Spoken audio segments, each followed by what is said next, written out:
Hello दोस्तों, welcome to my YouTube channel IJGS education. आज का सेशन रहने वाला है सिंचाई परियोजनाएं। इस क्लास में हम मोस्ट इम्पोर्टेंट PYQ करेंगे जो पिछले वर्षों में पूछे गए क्वेश्चन हैं। तो दोस्तों, क्लास शुरू होने से पहले एक बार क्लास को लाइक और शेयर करना ना भूलें और क्लास के एंड तक बने रहें। आज की क्लास का फर्स्ट क्वेश्चन, राजस्थान में नहर सिंचाई में किस जिले का प्रथम स्थान है? आपको बताना है दोस्तों, राजस्थान का ऐसा कौन सा जिला है जिसमें नहरों द्वारा सर्वाधिक सिंचाई होती है? आप इसका आंसर कमेंट करके बताएं। ये एग्जाम की दृष्टि से मोस्ट इम्पोर्टेंट क्वेश्चन है।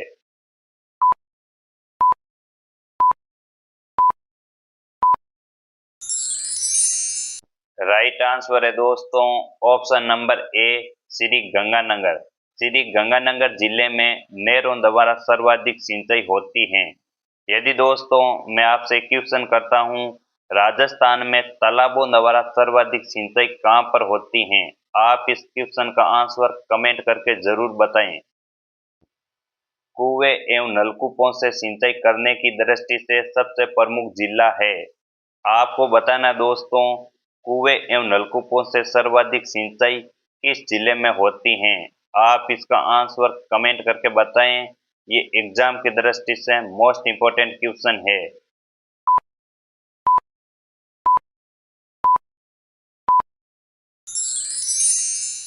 राइट आंसर है दोस्तों ऑप्शन नंबर ए, अलवर जिले में। अलवर जिले में दोस्तों कुएं एवं नलकूपों से सर्वाधिक सिंचाई होती है। अगले क्वेश्चन की ओर बढ़ते हैं। राजस्थान में निम्न में से कौन सा सिंचाई स्रोत कुल सिंचित क्षेत्र में सर्वाधिक योगदान रखता है? आप इसका आंसर कमेंट करके बताएं। ये एग्जाम की दृष्टि से मोस्ट इम्पोर्टेंट क्वेश्चन है। तो दोस्तों, सिंचाई परियोजना से संबंधित एक दो क्वेश्चन हर एग्जाम में देखने को मिलते हैं।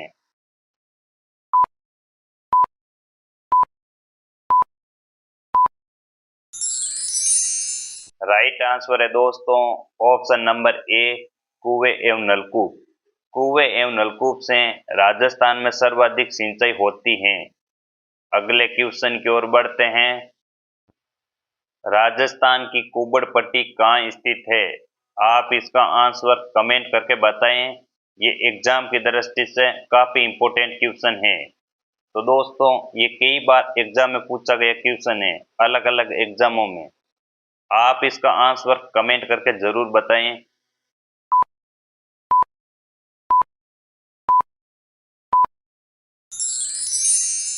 राइट आंसर है दोस्तों ऑप्शन नंबर सी, नागौर से लेकर अजमेर के मध्य। यदि आपसे क्षेत्र पूछा जाए, जाइल से लेकर पुष्कर के मध्य। अगले क्वेश्चन की ओर बढ़ते हैं। विश्व जल दिवस कब मनाया जाता है? आपको बताना दोस्तों, हम किस दिन विश्व जल दिवस के रूप में मनाते हैं?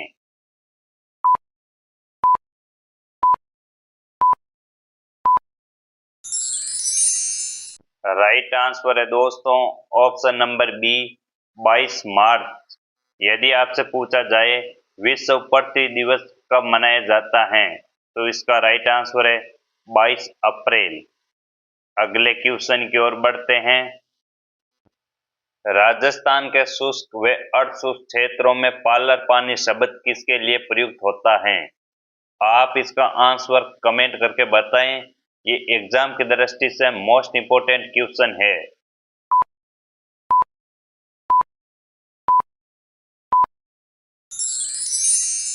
राइट आंसर है दोस्तों ऑप्शन नंबर सी, वर्षा जल।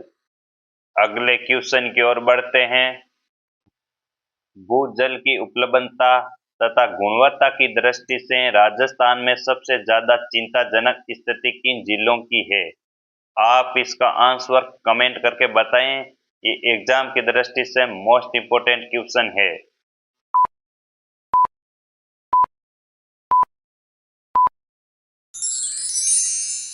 राइट आंसर है दोस्तों ऑप्शन नंबर ए, नागौर व जयपुर। इन दो जिलों में राजस्थान में सबसे ज्यादा चिंताजनक स्थिति है।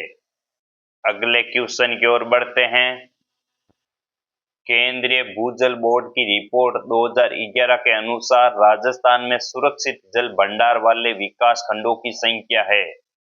आप इसका आंसर कमेंट करके बताएं। आपसे पूछा जा रहा है क्वेश्चन में, केंद्रीय भूजल बोर्ड की रिपोर्ट के अनुसार राजस्थान में सुरक्षित जल भंडार वाले विकास खंडों की संख्या है।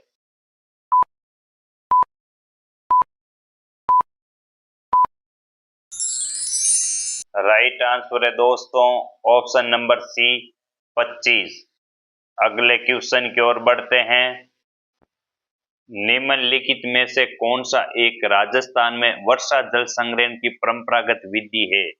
आपको बताना है दोस्तों, राजस्थान का ऐसा कौन सा स्रोत है जो वर्षा जल संग्रहण की एक परंपरागत विधि रही? आप इसका आंसर कमेंट करके बताएं।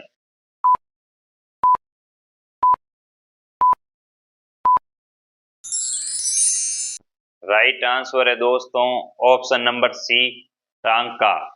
टांका एक राजस्थान में वर्षा जल संग्रहण की एक परंपरागत विधि रही। अगले क्वेश्चन की ओर बढ़ते हैं। टांका और खड़ीन प्रकार है। आपको बताना दोस्तों टांका और खड़ीन के बारे में।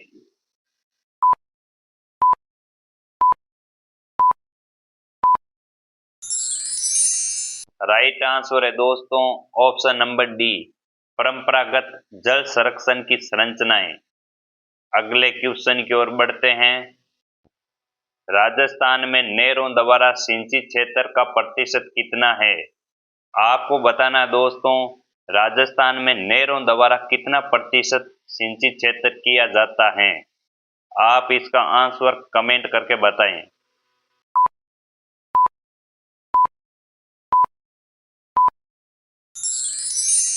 राइट आंसर है दोस्तों ऑप्शन नंबर सी 29.75%।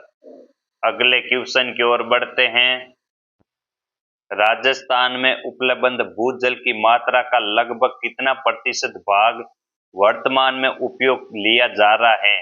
आप इसका आंसर कमेंट करके बताएं। आपके पास मात्र 5 सेकेंड का समय है।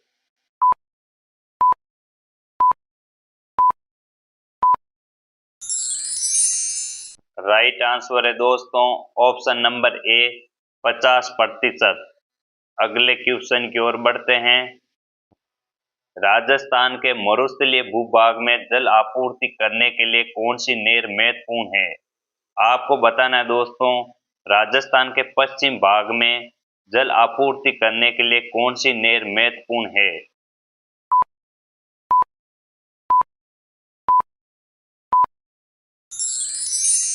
राइट आंसर है दोस्तों option number C Indira Gandhi नहर।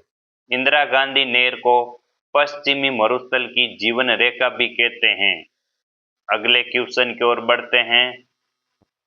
इंदिरा गांधी नहर कहां से निकलती है? आप इसका आंसर कमेंट करके बताएं। आपसे पूछा जा रहा है क्वेश्चन में, इंदिरा गांधी नहर कौन सी नदी से निकाली गई?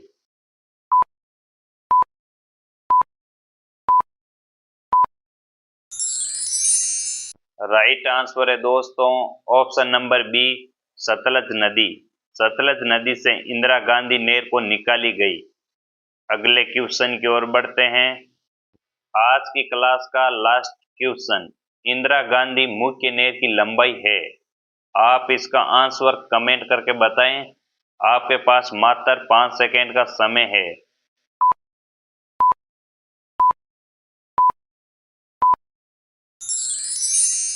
राइट आंसर है दोस्तों ऑप्शन नंबर बी 445 किलोमीटर।